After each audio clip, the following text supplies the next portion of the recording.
The most recognisable thing in the sky is obviously the silhouette of the Spitfire. She's just a beautiful lady. I'm sure a lot of men would actually like to marry her. I'm sure their wives wouldn't agree. There's 396 parts in a Spitfire seat. How do I know that? I built it.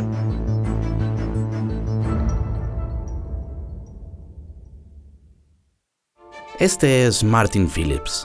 My name is Martin Phillips, and I am sitting next to my Spitfire, RR232, which I'm the proud owner of. Martin está obsesionado con el Spitfire. The big bombers join in pounding the shoreline. En los días más oscuros de la Segunda Guerra Mundial, los Spitfires cubrieron los cielos de Inglaterra. Eran todo un ícono, eran la libertad con alas. Los niños británicos hacen pequeños modelos de ellos, pero Martin llevó su devoción por los Spitfires a otro nivel. Cuando cumplió 40 años, sus amigos le regalaron tan solo un pequeño clavo de un Spitfire. When I was presented with this rivet, the challenge was to go and build myself a Spitfire.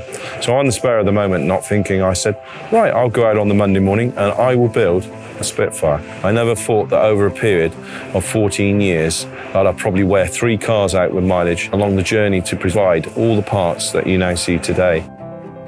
So fuel tanks, they came from Norway and Sweden. Some of the other parts came from Russia. Some of the parts came from Israel. Some of the other parts came from Holland, came from France. One of the wings was offered to us through a lost property department. And another wing came through a little guy coming into work. He said, I've got a Spitfire wing in my garden. The man hours that go into a project like this, don't underestimate it. They are terrific. And I know the blood, sweat and tears that went into that. After 14 years, I know the question you're going to ask me. Do you fly it? Sadly, not.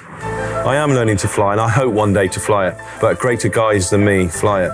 My name's Matt Jones. I'm a Spitfire pilot. The modern airliners fly at 85% the speed of sound. They got Spitfires flying at 96, 97% the speed of sound. You don't get in a Spitfire, you strap it on and it becomes a part of you. Because the aeroplane means so much to so many people, there are a lot of people who have gone down Martin's path and started thinking they want to build a Spitfire. But I've never met anyone else who's completed it. He dedicated his life to finding the parts he needed to get this aeroplane flying again. I went through these 14 years, had heartache, and bits didn't fit.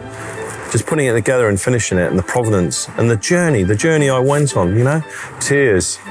Even today, I cry when it runs. It's just been amazing, absolutely amazing.